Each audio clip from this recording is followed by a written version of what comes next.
So I've got a deep dish baking tray, lined it with foil. We're going to cook all the tomatoes in the oven first, get them nice and roasted. It just gets a really nice flavour out of them. So we're going to quarter them all up, and I'll show you how to layer this. Preheat your oven to 200 degrees. And whilst we do this, just because these add a bit of fragrance to it, I'm going to chuck the stalks into the roasting tin as well, because we are going to just blend it up and then sieve it. Apologies for that. So keep this, chuck it in the tray. If you take it, if you break it up and actually smell it, that's where a lot of the tomato smell comes from. Chop these up.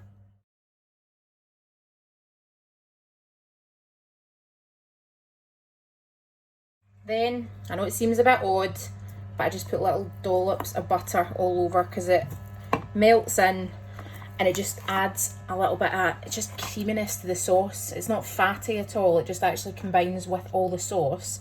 I do it in my tomato sauce recipe that's on my IGTV as well.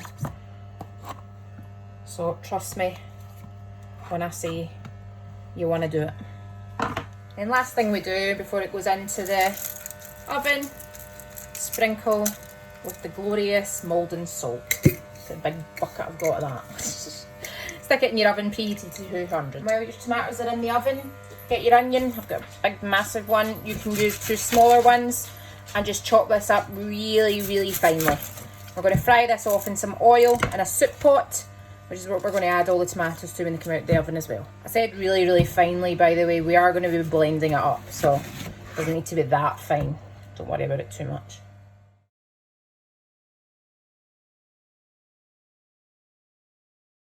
To the onions, add some olive oil and just fry them till soft and golden.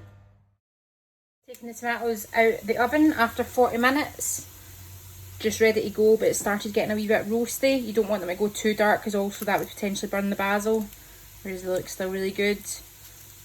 Garlic's all soft, so we're going to chuck this in the pan, not quite literally chuck, watch, because it's hot, but we're going to put this in the pan with the onions.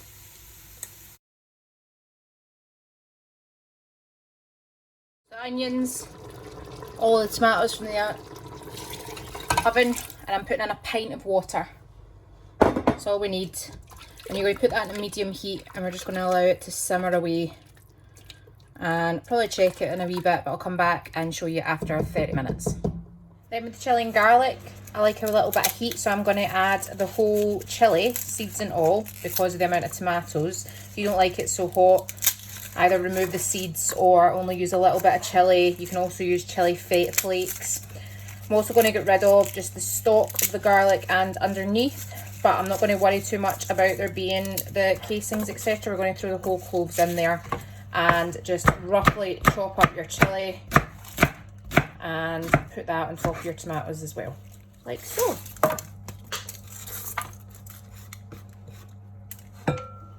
This is why I love this soup, just so easy. Then what you're going to do, olive oil, spread generously, some nice olive oil. Basil, tear it up and mix it through. We don't want it sitting on top because it sometimes goes a wee bit dry, so just mix it through the tomatoes, your whole bunch. And then after you've simmered your soup for an hour, we're going to put it into a blender and blend it up.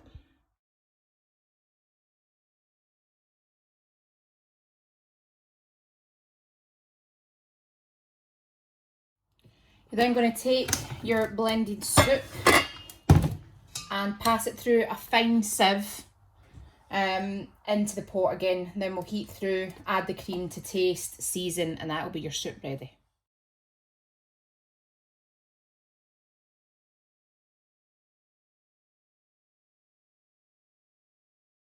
And if you're thinking of skipping this stage, that is what you'll have in your soup.